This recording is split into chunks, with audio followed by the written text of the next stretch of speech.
Real Madrid and Argentina have produced an incredible amount of legends. Alfredo Di Stefano ranks amongst the highest for both. Di Stefano began his career in his homeland of Argentina and would end up spending 11 years at Real Madrid, helping them to incredible 5 consecutive European Cups and cementing himself as one of the greats. This is a story of Alfredo Di Stefano, the Blonde Arrow.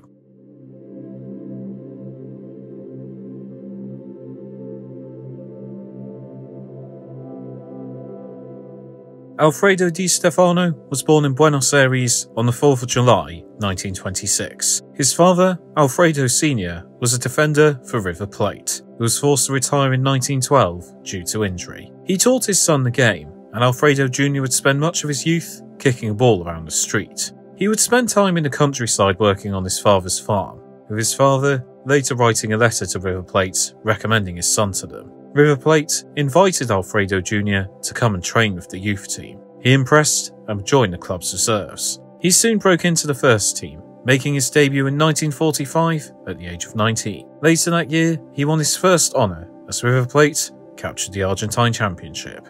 He would spend time on loan at Huracan, scoring against his parent club after only 10 seconds of play, which became a record. But after Huracan could not sign him permanently, he returned to River Plate. He soon cemented himself with the team at centre forward and was the league's top scorer with 27 strikes as they won the 1947 Argentine Premier Division. River Plate would soon play Nacional Montevideo in the Copa Aldeo as a result, the tournament between the champions of Argentina and Uruguay. Di Stefano scored as they soared to a 7-2 aggregate victory. It would be his first continental trophy and would not be the last. In 1947, he also won his only international honour, as Argentina won the South American Championship.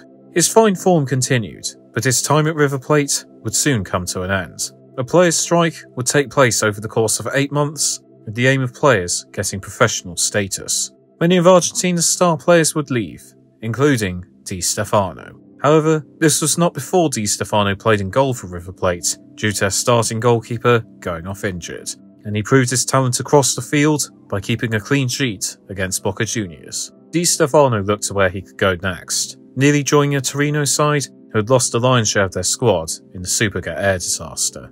However, Colombia was emerging as the place to go. The nation was not yet under the jurisdiction of FIFA, and as a result were able to offer lavish wages to players without having to pay a transfer fee. Di Stefano headed to Colombia to join Millonarios. His form would continue as he netted 23 goals in 29 games in his first season, then 32 and 34 the next as his side won the league. He was top scorer the next season as they retained the league and also won the Copa Colombia. However, he would soon be packing his bags again. Colombia agreed a deal with FIFA in 1951 to join them in the next few years, whilst all foreign players had to leave the league by 1954. Di Stefano was in demand and was embroiled in a controversial transfer saga. Millonarios had been invited to a pre-season tournament by Real Madrid as the South American representatives. Once Los Blancos had heard about Di Stefano, taking the place of River Plate. Real Madrid president Santiago Bernabeu witnessed Millonarios beat Los Blancos, and they were going to beat Hungary and world champions Uruguay. Barcelona and Real Madrid were keen to put pen to paper on a deal. Barcelona directors met with Di Stefano, and with River Plate being the last team associated with FIFA to have the Argentines' rights, Barcelona offered them a transfer fee equivalent to $200,000 in today's money. Real Madrid started a battle for Di Stefano's signature, and eventually Armando Munoz Calero, former president of the Spanish FA, had to step in to mediate the saga. An offer was made for the clubs to share Di Stefano for 2 seasons over a period of 4 years. However, behind the scenes at Barcelona, there was outrage at this agreement that saw their president resign. Barcelona soon allowed Real Madrid to have their share, and in 1953, Alfredo Di Stefano would sign for Los Blancos. It would prove to be a match made in heaven. He would score in his debut in a 4-2 win over Racing Santander, and soon showed Barcelona what they were missing by netting twice in the 5-0 win over the Catalans. He imposed himself incredibly, contributing to the game all over the turf, gaining admiration for his stamina, dribbling, creativity and strength. He contributed to 2 separate 5-0 wins over Atletico Madrid. His 27 goals in 28 games ultimately led to Real Madrid winning their first La Liga for 2 decades. He netted 25 the next campaign as they retained the title, and their domestic dominance would soon turn into continental dominance. By virtue of winning La Liga in 1955, Real Madrid would be the Spanish representatives of the European Cup in the 55-56 campaign. Di Stefano was top scorer in the league again, but Real Madrid missed out on the title to Athletic Bilbao. However, the European stage would bring redemption.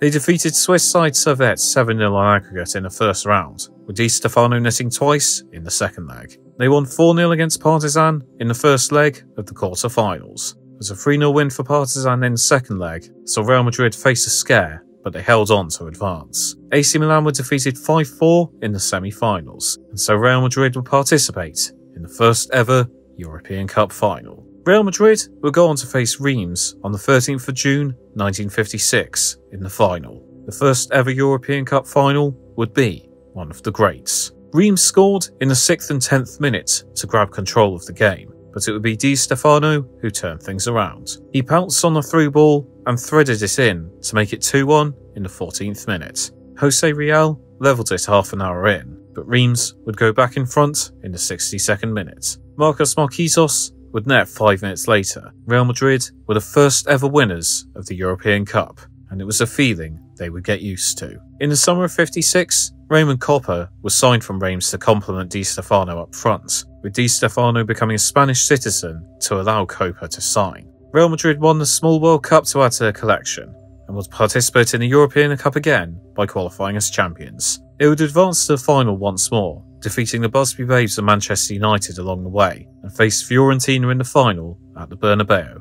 Di Stefano would prove key again, netting a penalty to give Real Madrid the lead, and the second from Hento ensured they retained the trophy. Di Stefano added even more silverware with the Latin Cup and La Liga, and also that year won his first Ballon d'Or. It was well deserved, with him netting 31 goals in the league. After being banned by the Argentine FA from representing their national team, as he'd represented Colombia whilst playing in that nation, he made his first appearance for Spain in 1957, going on to make a total of 31 appearances and netting 23 goals. The league title was retained in 1958, and they had the chance to retain a European Cup too.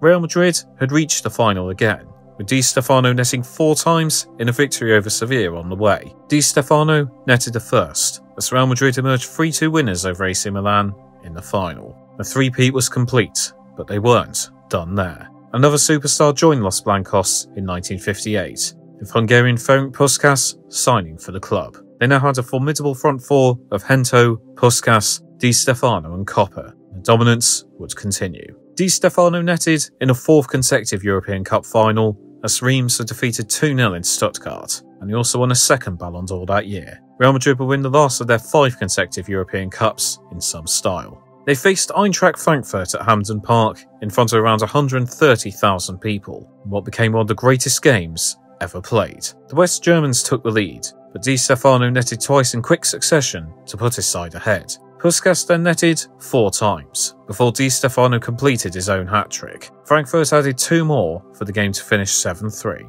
Real Madrid added the Intercontinental Cup to their collection later that year, and although they would win the league, their stranglehold over the European Cup ended, Barcelona eventually knocking them out. Di Stefano completed his domestic trophy cabinet next year, as Real Madrid won the league and Copa del Rey, the first time they'd won the cup in 15 years. They were on the verge of making it a treble, but lost in the final of the European Cup to Benfica by 5-3. Di Stefano would win his last league title for the club in 1964, and also experienced a traumatic event that season. In August 1963, Di Stefano was kidnapped whilst in Venezuela for the Small World Cup by a guerrilla communist protest group in a campaign against corruption in the country, with the aim of taking Di Stefano to increase publicity. Di Stefano at first feared for his life, but soon realised they meant him no harm, and he ended up playing chess and cards with them, referring to his kidnappers as gentlemen. He was released 3 days later, and his next game received a standing ovation from the crowd.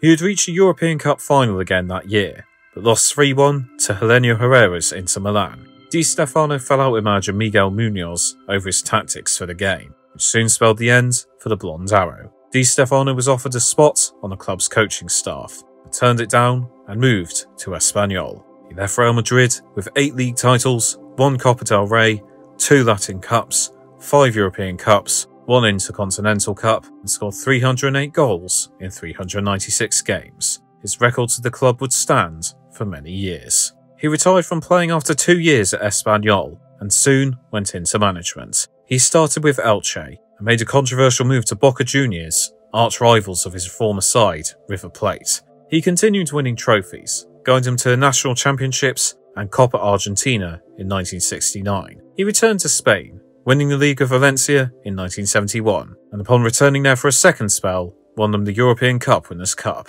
He returned to River Plate in 1981, and went a long way to redeeming himself by guiding them to 1981 National Championship. He would have 2 spells managing Real Madrid, the first of which saw him finish second in the league and lose 4 cup finals. After leaving management behind, he was named honorary president of Real Madrid, and the club's training stadium was renamed in his honour.